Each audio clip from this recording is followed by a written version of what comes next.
Hello viewers, Kameshwari here.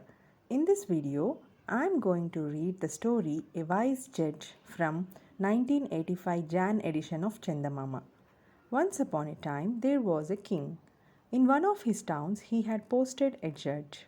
People spoke very high of the judge.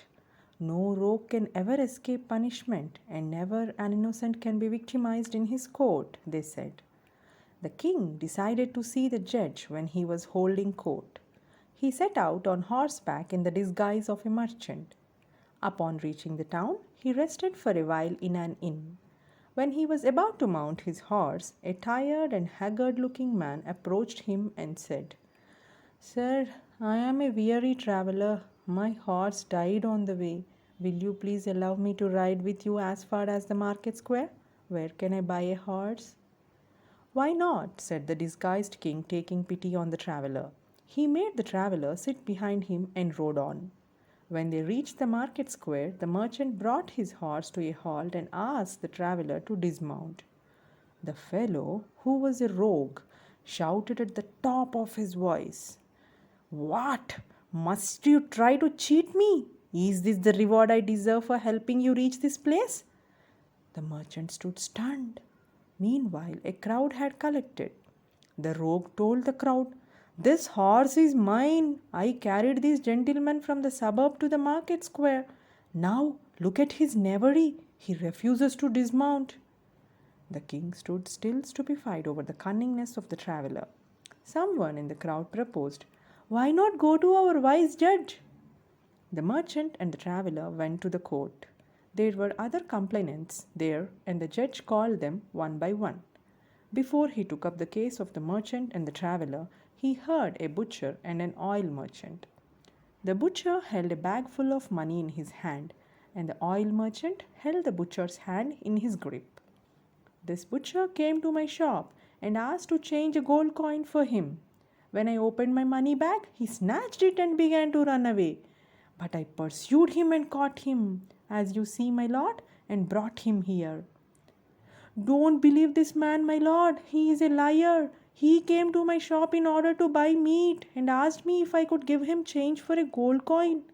When I took out my money bag, he seized it and tried to run away. But I was alert. I caught hold of him," said the butcher. "Give that bag of money to me," said the judge. When the bag changed hands, the judge ordered his attendant to bring a bucket half filled with water. When the bucket was brought, the judge emptied the money bag into it.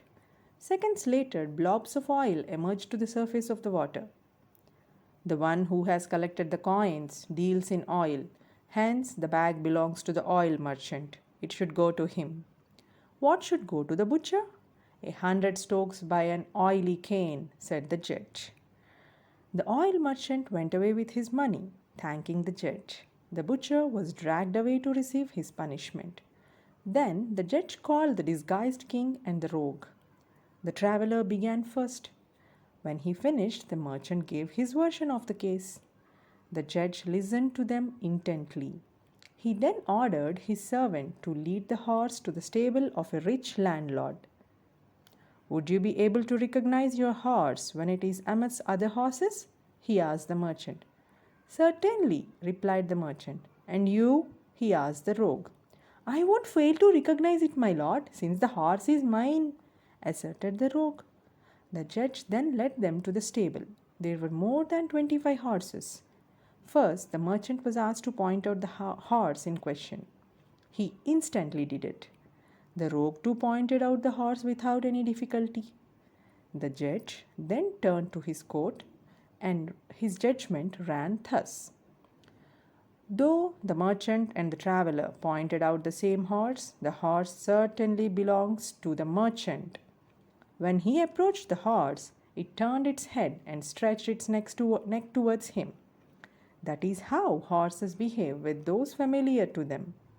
But when the traveler approached the same horse, it turned back its ears and lifted one hoof.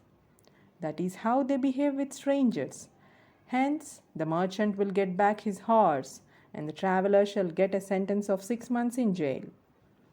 The king was immensely pleased with the wisdom and intelligence of the judge.